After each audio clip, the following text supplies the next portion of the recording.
Sobat Sehat Pugosa, berjumpa lagi dalam Bincang-Bincang Kesehatan Puskesmas Godean 1 bersama saya Siwi dan juga Dokter Nadia. Halo dokter.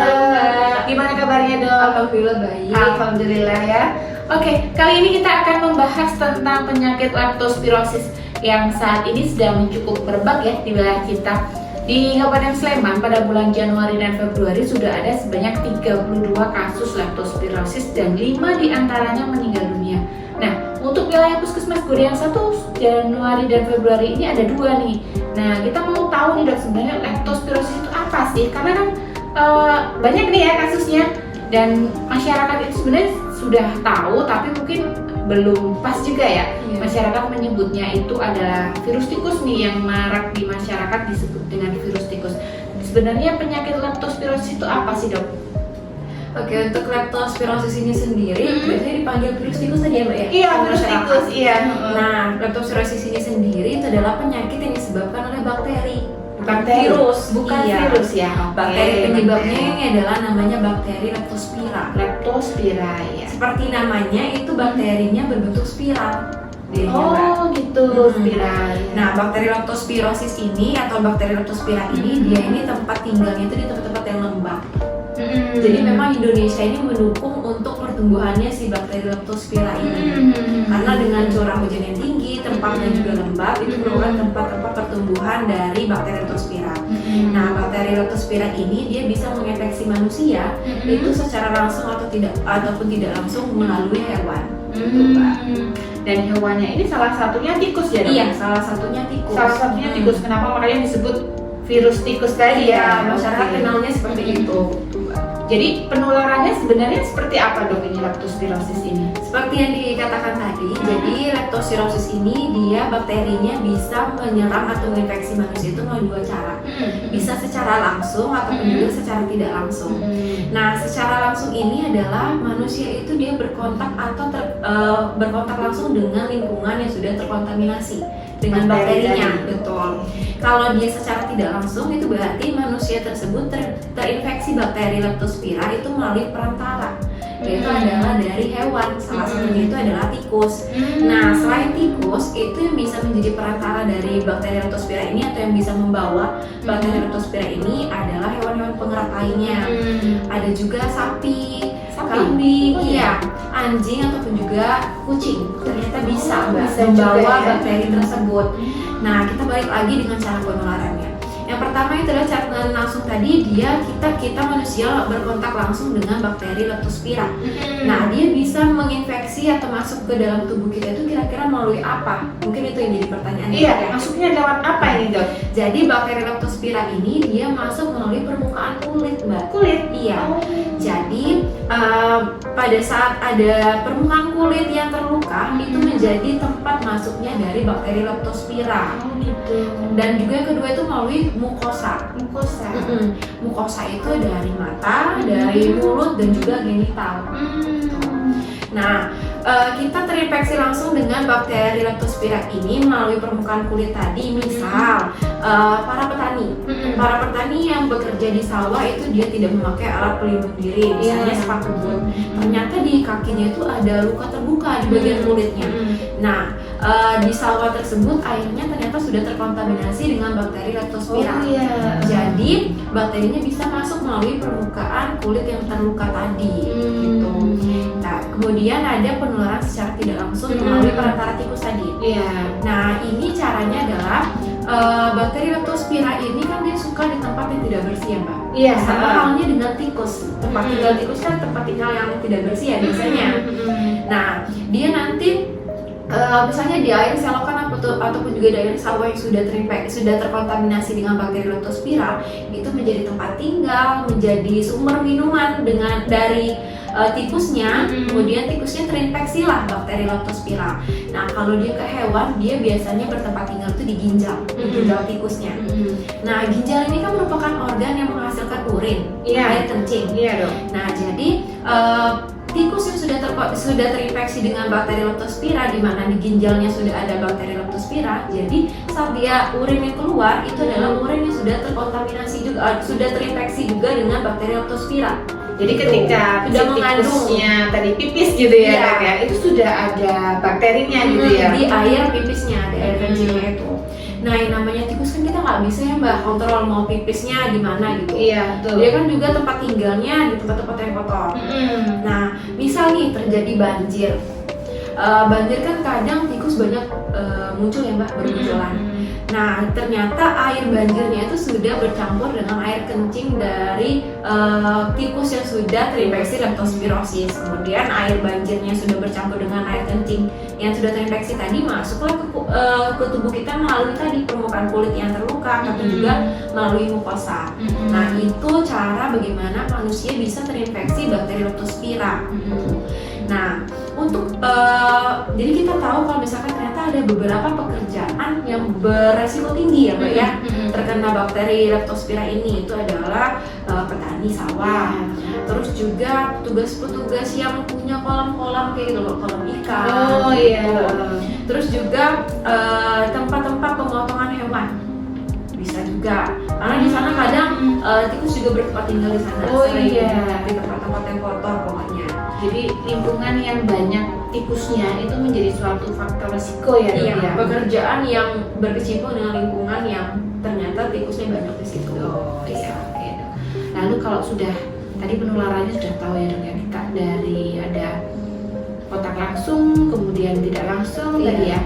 Lalu kira-kira pencegahannya gimana nih, Dok, biar kita nggak terkena penyakit leptospirosis ini? Untuk pencegahannya, pertama kan kita tahu kalau leptospirosis ini bakterinya suka hidup di tempat yang tidak bersih ya Mbak. Iya, betul. Jadi cara pertama untuk pencegahannya itu adalah dengan kita menerapkan perilaku hidup bersih dan sehat. Iya. PHBS ya Mbak, kalau PHBS ya. itu. Nah, jadi itu dengan cara mudahnya adalah dengan mencuci tangan, salah satu caranya. Jadi sebelum makan, sesudah makan itu kita cuci tangan dulu. Kemudian untuk para pekerja yang beresiko tinggi itu juga, kalau misalkan pulang dari sawah, ada baiknya sebelum masuk rumah itu kita cuci tangan dulu, cuci kaki dulu gitu Mbak. Itu salah satu pencegahannya. Yang kedua itu adalah kita menanggulangi perantara yang bisa membawa bakteri tadi, yaitu adalah tikus. Yang pertama itu kita bisa dengan membuat perangkap tikus supaya membunuh tikusnya gitu Mbak. Biar di rumah nggak banyak tikus Iya. ya, Dok, ya. Nah, kalau sudah dibunuh, nanti tikusnya diapain gitu? Kalau masyarakat pada umumnya ini, kalau misalkan sudah membunuh tikus, kadang tikusnya itu dibuang di kotak sampah, di selokan, kadang di jalan ya Mbak. Iya, banyak di jalan tuh kita suka lihat ada tikus-tikus mati itu, Dok. Nah, itu salah satu cara yang salah. Bagaimana kita menanggulangi tikus yang sudah mati ini? Cara terbaiknya itu adalah kita bisa mengubur, atau yang lebih baik lagi adalah membakar bangkai dari tikusnya ini. Oh, dibakar. Iya, supaya dia tidak mengkontaminasi lingkungan sekitarnya. Itu. Terus yang ketiga, selain kita membuat perangkap dari tikusnya, terus juga menanggulangi bagaimana bangkai dari tikusnya itu, kita juga harus menghindari tikus itu menjangkau makanan kita. Oh, Jadi kalau iya. di rumah, kalau misalkan makanan itu jangan ditaruh di tempat yang rendah, kalau bisa ya di atas meja, terus nanti ditutup biar tikusnya tidak bisa menjangkau Biar nggak makanannya. diambil tikus ya. Iya, biar tidak terkontaminasi dengan tikusnya gitu. Kemudian yang keempat itu adalah bagi para pekerja dengan resiko tinggi untuk kontak dengan bakteri leptospira ini, itu harus menggunakan alat pelindung diri. Gitu, Mbak. Contohnya apa, Dok? Contohnya untuk petani sawah, alat pelindung diri yang bisa digunakan itu adalah sepatu boot, Oh iya. ya, kemudian sarung tangan dan juga kacamata, karena tadi bakteri leptospira ini juga bisa menginfeksi lewat mukosa yang ada di mata. Iya. Gitu. Jadi itu pekerja dengan resiko tinggi kontak dengan bakteri leptospira itu harus menggunakan alat pelindung diri. Kemudian kalau misalkan di permukaan kulit ada luka terbuka, itu sebaiknya ditutup dengan penutup luka yang kedap air. Begitu. Iya. Tapi kalau misalnya, Dok, mungkin masyarakat tidak punya ya alat pelindung diri seperti sepatu boot, sarung tangan, ataupun kalaupun punya, mungkin mereka tidak akan nyaman gitu ya. Iya. Ke sawah pakai sepatu boot gitu ya, Dok, ya. Tetap bisa kita mencegahnya tadi kembali ke perilaku hidup bersih dan sehat tadi ya, Dok, ya. Jadi misalnya kalau bisa di sawah, cuci tangan, cuci kaki pakai sabun, mandi yang bersih pakai sabun, itu Iya. cukup ya, Dok, ya.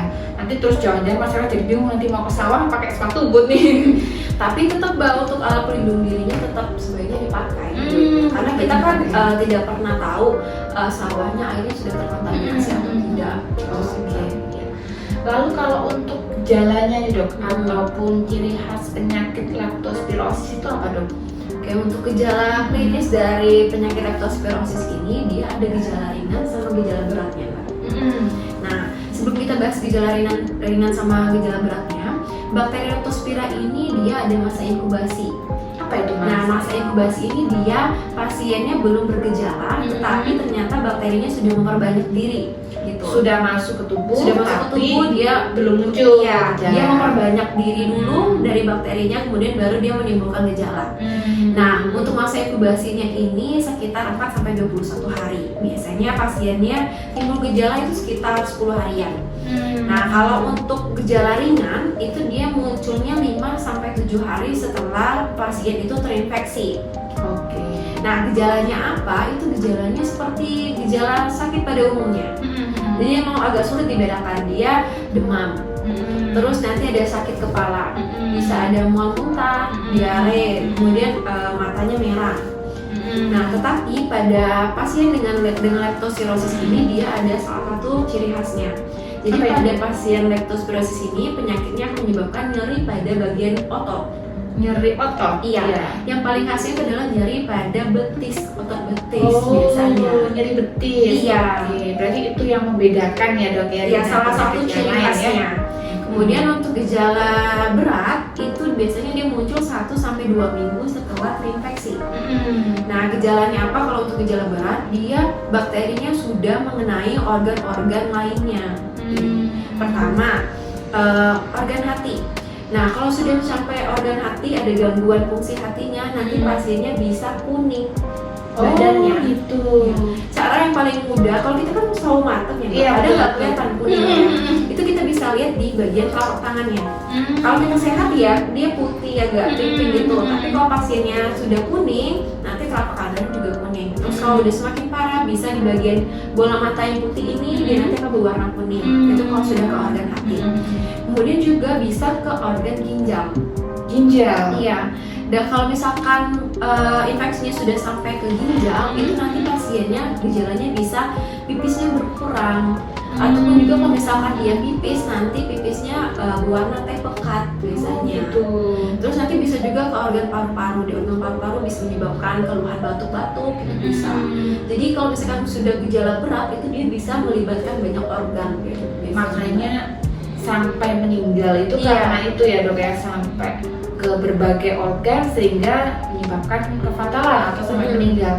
Tapi sebenarnya kalau pengobatan ataupun terapi dari leptospirosis itu apa dok sebenarnya? Jadi penyakit leptospirosis ini yang perlu diketahui dia memang bisa menyebabkan kematian kalau terlambat ditangani. Nah, beberapa kasus yang diakhiri dengan kematian itu adalah pasien-pasien yang dia datang ke layanan kesehatan itu sudah terlambat, Mbak.